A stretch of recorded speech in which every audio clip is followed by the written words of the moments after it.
Con Carlos Prieto, afortunadamente, puedes platicar de muchas cosas. Es un hombre muy culto. Carlos Prieto ha inventado el cello mexicano, porque prácticamente no existían las obras para cello. Es además un hombre de un trato personal extremadamente afable, magnífico anfitrión. Es un hombre con una cultura amplísima, un hombre con una gran cantidad de vivencias también. Yo creo que es una personalidad imprescindible para entender el quehacer musical en México, bueno, y la calidad dentro de la vida musical mexicana. Bueno, pues es uno de los músicos importantes de México, es uno de los instrumentistas importantes en México. Es el primer músico que ingresa a la Academia de la Lengua porque es el primer músico que tiene conexión con las letras. Han sido muchísimos los compositores que le han compuesto a Carlos Prieto, tanto por iniciativa, tanto como por encargos, ¿eh? Mis padres habían formado con mi abuelo materno y con un tío un primer cuarteto Prieto. De hecho, así se conocieron mis papás. Entonces faltaba un violonchelista en la familia. Entonces, desde antes de que yo naciera, ya mi mamá había decidido que yo tenía que ser el chelista de la familia. Ingrediente fundamental en nuestra vida desde niños, desde la cuna, me atrevería a decir, es la música. Entonces ellos, como decía yo, tocaban en familia. Es una experiencia muy hermosa de las grandes tradiciones alemanas del siglo XIX, sobre todo.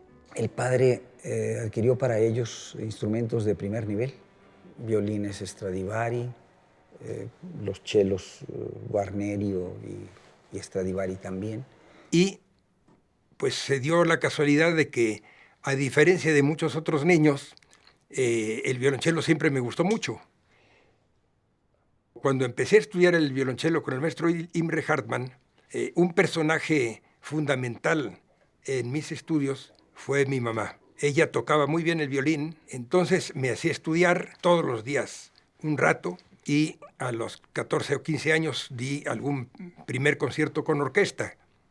Y a los 16 años terminé mis estudios en el Liceo Franco-Mexicano, y ahí se planteó una disyuntiva muy importante.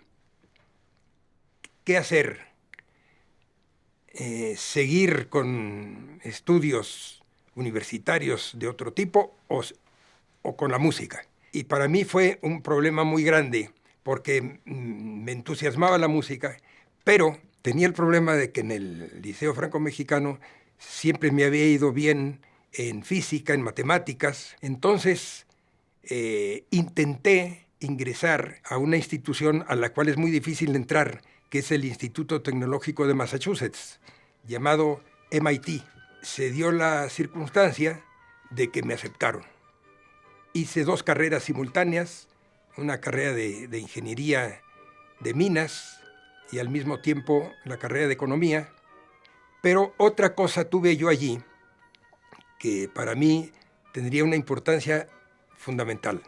Había escuchado discos y obras del compositor ruso Dmitri Shostakovich y llegué al MIT y allí tienen una excelentísima y muy rica discoteca. Allí descubrí yo la obra de Shostakovich, que me causó un profundo impacto y me interesó de una manera extraordinaria, y por esa razón me inscribí en los cursos de ruso que había en el MIT. Y poco después de graduarse, entró a la fundidora a trabajar como ingeniero. El hecho es que al cabo de algunos años fue paulatinamente escalando puestos dentro de la organización y llegó a ser director general durante algún tiempo. Pero cuando estaba yo trabajando en la fundidora Monterrey, en 1962, llegó a México una misión soviética de muy alto nivel. En esta misión venían músicos importantes, venía Shostakovich, a quien conocí yo una vez en Bellas Artes, pero se quedaron sin intérprete.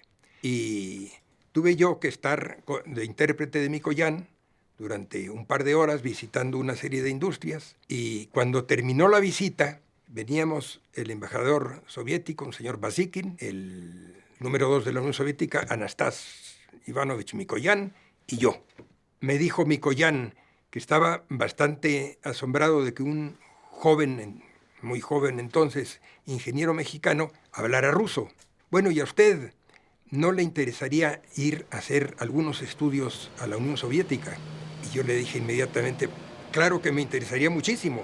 Le dijo al embajador, bueno, le encargo a usted, camarada Bazikin, que sea usted la persona que organice que se vaya a estudiar a la Unión Soviética nuestro amigo Prieto. Yo llegué en septiembre, en octubre llegó a la Unión Soviética el compositor Igor Stravinsky. Igor Stravinsky había salido de Rusia en 1912. En años posteriores, las autoridades culturales soviéticas habían dicho las peores cosas de Igor Stravinsky, que era un compositor formalista, que era exactamente lo que no tenían que hacer los músicos soviéticos. Entonces, que llegara Igor Stravinsky a Moscú era una noticia que dio la vuelta al mundo. Y yo apenas lo supe, lo fui a ver. Tenía yo la enorme fortuna de que Igor Stravinsky era muy amigo de mis papás. Yo lo conocía desde niño. Se sorprendió mucho, menos que yo al verlo en Moscú. Me invitó a sus conciertos. Juntos nos fuimos al teatro, al primer concierto de Igor Stravinsky en más de medio siglo en su tierra natal.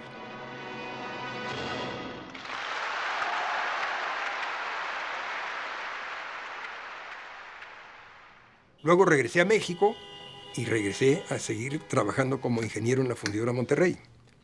Al mismo tiempo que trabajaba y que trabajaba mucho en Fundidora, pues dada su pasión por el cello, pues fue percatándose de que tarde o temprano tenía que ser fiel con su más profunda vocación. La necesidad de estar en contacto continuo con su violonchelo, la necesidad de la música, lo alejó del negocio.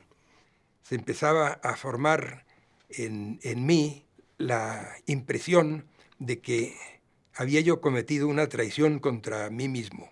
Hasta que un día pensé, o dejo ahora mi trabajo como industrial para dedicarme a la música, o ya será demasiado tarde. No pude llevar a cabo mi decisión de la noche a la mañana, sino que me tomó 3 años. Cuando tomé la decisión de pasarme de la ingeniería y de la actividad empresarial a la música, estaba muy confiado de que podría yo llevar a cabo este cambio con éxito. Debo decir que no estaba yo consciente a qué grado fue difícil esto. Y creo que si cuando tomé la decisión hubiera yo tenido una bola de cristal y hubiera visto las dificultades que había por delante, no me hubiera animado. Pero a veces las grandes decisiones las toma uno con un fuerte grado de inconsciencia. Y yo la tomé con un fuerte grado de inconsciencia. Pero tengo la impresión que la música en un momento dado lo envolvió completamente y lo obligó a dejar los negocios y dedicarse a la música.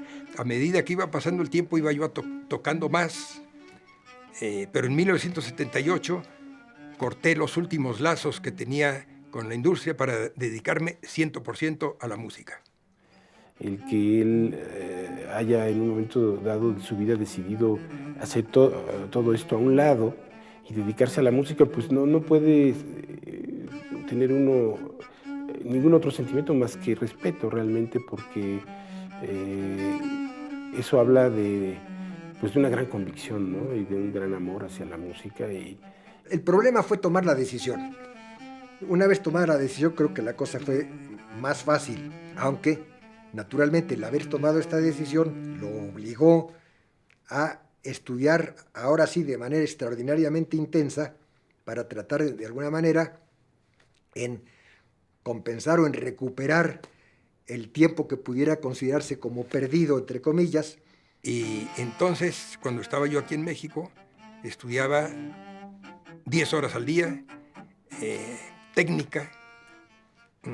Luego me fui a estudiar con dos grandes maestros, Leonard Rose en Nueva York, era el director de cello de la Escuela Juilliard de Nueva York, y con un gran chelista francés, Pierre Fournier, en Ginebra, Suiza. Curiosamente, yo llegué acá en el año 76 y más o menos por esa fecha Carlos empezó su nueva vida. Poco a poco nos fuimos conociendo y ya prácticamente estuvimos tocando juntos desde esas fechas. Yo creo que le tengo que dejar a Carlos la responsabilidad de que nunca tuvimos un problema, pero yo creo que es por Carlos, porque yo tengo otros temperamentos que él siempre es una persona que puede contemporizar, que puede hablar y todo.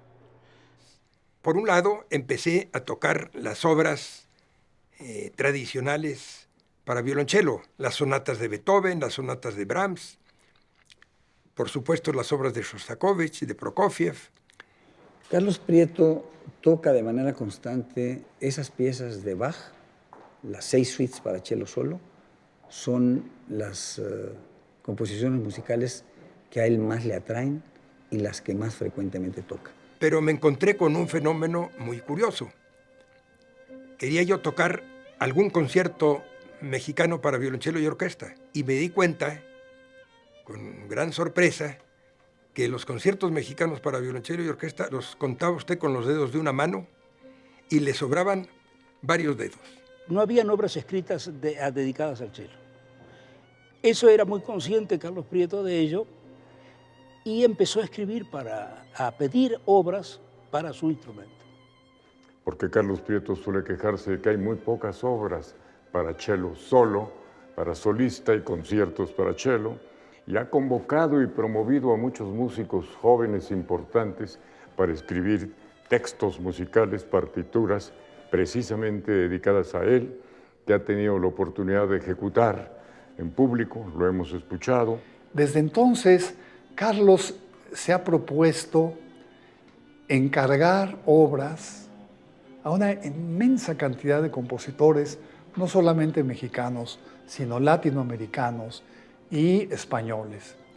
Esto ha traído como consecuencia la creación de un importantísimo repertorio de obras para violonchelo. Ante la pobreza del repertorio mexicano, yo empecé a convencer a los principales músicos de México que compusieran obras para cello, que se interesaran en el violonchelo con orquesta. No creo que él se imaginara que iba a llegar tal abundancia de obras, porque fue un bombardeo. En cuanto a los compositores, supieron que él estaba interesado y, por supuesto, los compositores quieren que se oiga su música.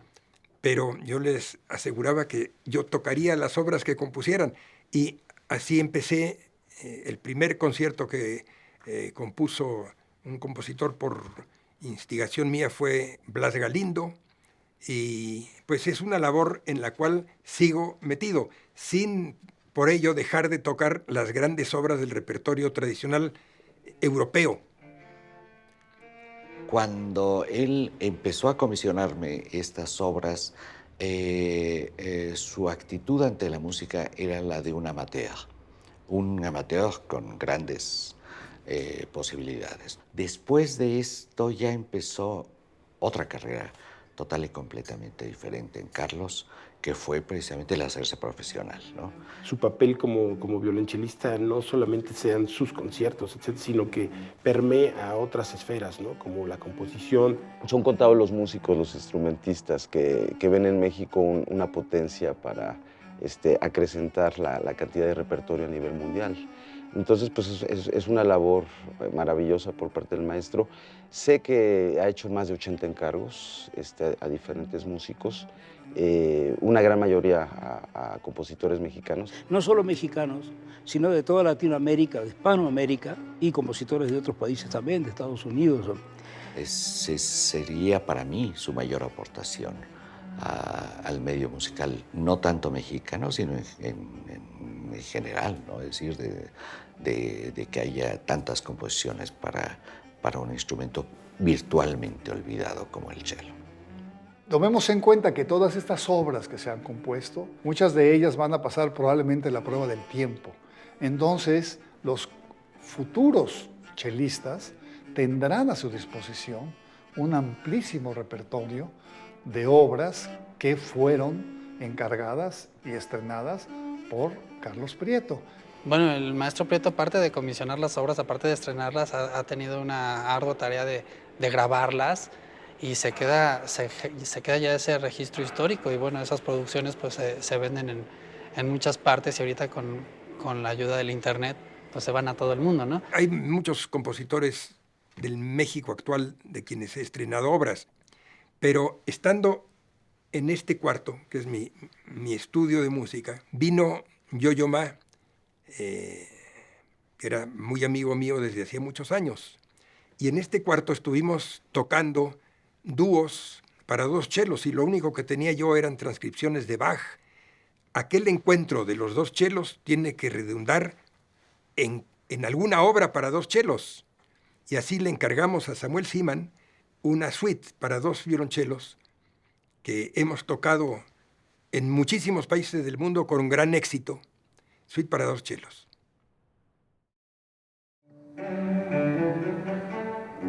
Hace 35 años llegó a mis manos un violonchelo de Antonio Stradivarius, hecho en la ciudad de Cremona, Italia, en 1720. Este violonchelo, cuando murió Francesco Mendelssohn, lo legó a la Fundación Marlborough. Pero el violonchelo pues, no se tocaba casi nada, y lo puso en manos de un laudero francés en Nueva York, llamado Jacques Français. Me llamó por teléfono y me dijo: Carlos, me ha llegado un cello que a lo mejor te interesa, es el llamado Piatti, porque fue propiedad en el siglo XIX de un gran chelista italiano llamado Alfredo Piatti. Y los chelos de Stradivarius o los violines de Stradivarius conservan el nombre del más famoso virtuoso que los haya tocado. Finalmente, llegué a la conclusión con Jacques Français, le dije: mira, yo no te puedo dar efectivo por este violonchelo, pero lo puedo pagar con otro violonchelo.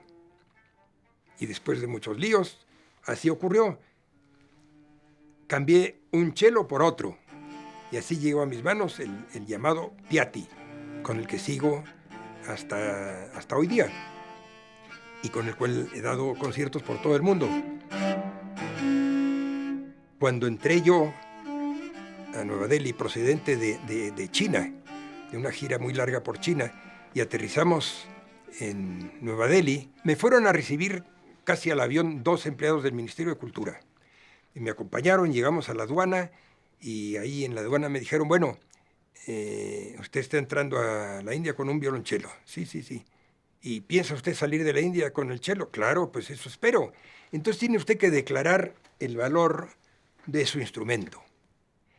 Y uno de los empleados del Ministerio de Cultura me dijo: no se preocupe, yo soy un experto en esta materia. Abra usted el estuche y yo haré una evaluación experta. Entonces abrí el estuche y le dicta al empleado de la aduana: a ver, anote usted, un violonchelo, 2 arcos, un estuche, valor $100. Entonces, el valor de mi violonchelo es $100 menos el valor de 2 arcos y el valor del estuche. Entonces debe de dar por los $40. Ese es el valor oficial.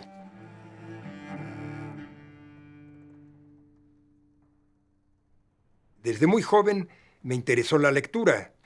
Mi interés se fue convirtiendo en una obsesión y decidí escribir un libro. Sí, pues siendo una persona tan culta, tan preparada, es casi natural que se haya dedicado también a escribir libros. Creo que ni él mismo hubiera supuesto que iba a escribir 3 libros verdaderamente excepcionales. Excepcionales por el tema que tratan y por la manera como tratan ese tema.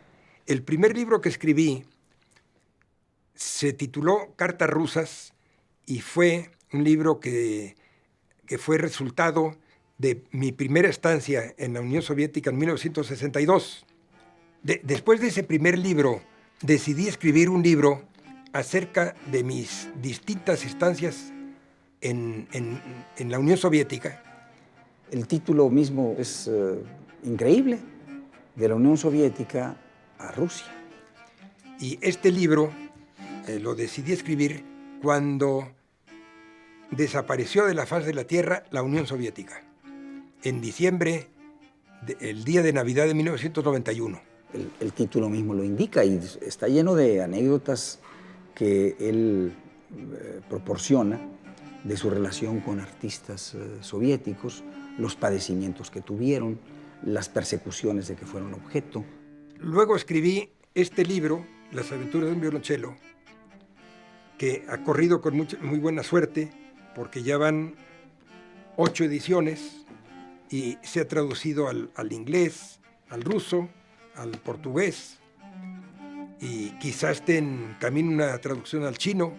Bueno, es un libro muy interesante porque no solo es la historia de su violonchelo desde que se construyó en 1720, sino de todo el repertorio chelístico en el mundo, desde el barroco hasta la actualidad. Donde cuenta la historia fantástica del violonchelo en el cual él toca.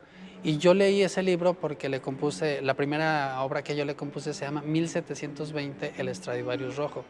1720 es el año en el que se construyó su violonchelo y 1720 es el año en que Bach compone sus suites para violonchelo solo. Y Haydn, el gran Haydn, estuvo en España porque le encargaron una obra en la que estaba involucrado el violonchelo. Y ese violonchelo tocó en el estreno de una obra de Haydn en España. Entonces él cuenta de una manera muy amena la historia precisamente del instrumento que él toca. La tercera etapa, pues, de Carlos es esta etapa que no se contrapone con la de ejecutante, porque sigue dando conciertos de manera continua, es la de escritor. Así que no solamente es un músico, sino un ejecutante excepcional, un conocedor y un escritor excelente. Tiene una formidable cultura, no solo musical, sino literaria, histórica. Es decir, no se limita a tocar el cello, sino además a encargar obras, a formar un repertorio, a escribir libros que hablan sobre la historia de su violonchelo o sobre la historia de la lengua, ¿no? Y los 3 libros en su conjunto, les decía, fueron los que tomamos en cuenta para hacer que él fuera admitido en la Academia Mexicana de la Lengua, a donde ha hecho aportaciones fundamentales. Carlos Prieto es además un hombre de enorme generosidad. Cada vez que se le invita gratuitamente y sin obtener beneficios económicos de ninguna especie, acepta presentarse en conciertos domésticos, escolares u hospitalarios con mucha facilidad. Y es impresionante ver cómo él va a lugares alejados, ¿verdad?, en los que lleva, como siempre, cargando su cello, ¿verdad?, y llega a presentarse en sitios como Acámbaro, Oaxaca, en fin, poblaciones pequeñas y grandes, sin cobrar un centavo. Parte de su, digamos, forma de concebir la vida es pues permeando este conocimiento, permeando de una forma generosa hacia la sociedad, hacia el medio musical. Y si Carlos Prieto no hubiera existido, entonces no habría un repertorio para violonchelo, porque nosotros no escribimos al vacío, es para alguien en específico. Entonces es debido a él y a otros intérpretes que existe un amplio repertorio de enorme calidad para los instrumentos y específicamente para el violonchelo. Y sin olvidar esta parte de